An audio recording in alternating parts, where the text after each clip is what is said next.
My name is Bhaskar Sharma, and today I wanted to talk to you about, I wanted to share with you some tactics about and strategies about how small businesses or startups without very tiny marketing or PR budgets can establish trust and establish a deep relationship with their prospects and their customers and their leads. So this all boils down to human face and relatability and transparency.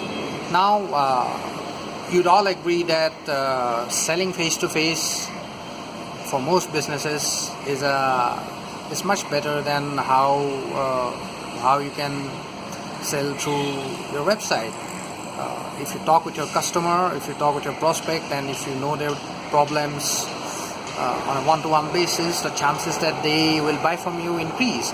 But obviously, you're a startup, you can't really, or a small business, you can't really go out, or your stuff is only available through your website, and you can't really go out and talk to customers and do the one-on-one face-to-face selling. So do the next best thing. Shoot something like what I'm doing right now, a small video. And you don't need to have any fancy production values for this. Actually, it's better if you have a sort of a raw, uncut footage.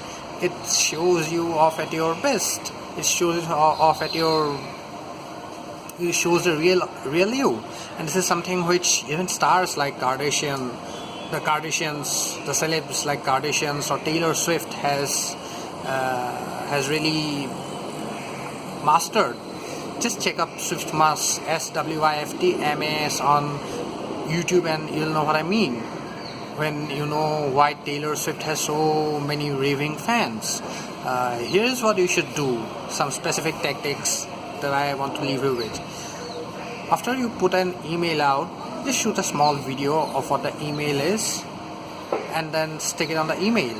If you put a blog post out, and if you're publicizing it through a newsletter blast, just shoot a 2-minute video of what the blog post is about, and then put it on top of embed it on the blog, embed it on the post.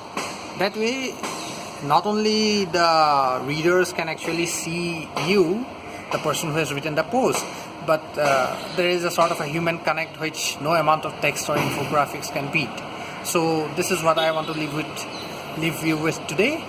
Happy blogging and happy establishing your brand. Bye.